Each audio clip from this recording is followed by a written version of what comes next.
Karnataka TV ಹಾಗೂ presidency university ಜಂಟಿಯಾಗಿ drunk and driving ಬಗ್ಗೆ ಒಂದು ಏನು ಅಭಿಯಾನ ಮಾಡಿದ್ದಾರೆ, ಅದು ತುಂಬ ಒಂದು ಒಳ್ಳೆಯ ವಿಷಯ ಇದೆ. ಯಾಕೆಂದರೆ ಇತ್ತೀಚೆಗೆ ದಿನಗಳಲ್ಲಿ ಮದ್ಯಪಾನ ಸೇವಿಸಿ ವಾಹನ ಚಲಾಯಿಸಿದ್ದು ತುಂಬ ಜಾಸ್ತಿ ಹೆಚ್ಚಿನ ಪ್ರಕರಣ ಬರ್ತಾಯಿದೆ.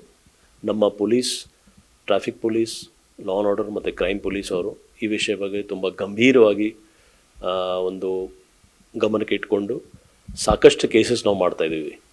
ಆದರೆ ಸಮಾಜದಲ್ಲಿ ಒಂದು ಇಂಥದ್ದು ಒಂದು ಕಾರ್ಯಕ್ರಮ ಇದ್ದರೆ ಒಂದು ಅವೇರ್ನೆಸ್ ಕ್ರಿಯೇಟ್ ಆಗಬೇಕು. ನಮ್ಮ ಜೀವ ನಮ್ಮ ಒಂದು ಜವಾಬ್ದಾರಿ ಇದೆ, ನಮ್ಮ ಕುಟುಂಬವ್ರಿಗೋಸ್ಕರ, ಸಮಾಜಕ್ಕೋಸ್ಕರ, ದೇಶಕ್ಕೋಸ್ಕರ. ಇಂಥದ್ದು ಒಂದು ಕೆಟ್ಟ ಪರಿಣಾಮದಿಂದ ಜೀವಕ್ಕೆ ಅಪಾಯ ಇದೆ, ಜನಕ್ಕೆ ತೊಂದರೆ ಇದೆ. ಮತ್ತು ರಸ್ತೆಯಲ್ಲಿ ಈ ಥರ ಚಾಲನೆ ಮಾಡಿದರೆ ಖಂಡಿತ ಒಂದು ದೊಡ್ಡ ಸಮಸ್ಯೆ ಆಗುತ್ತೆ.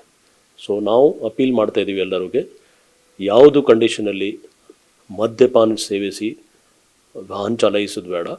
ಮದ್ಯಪಾನ ಮತ್ತು ವಾಹನದ್ದು ಯಾವುದು ಸಂಬಂಧ ಇಲ್ಲ, ಅದು ಬೇರೆ ಬೇರೆ ವಿಷಯ ಇದೆ.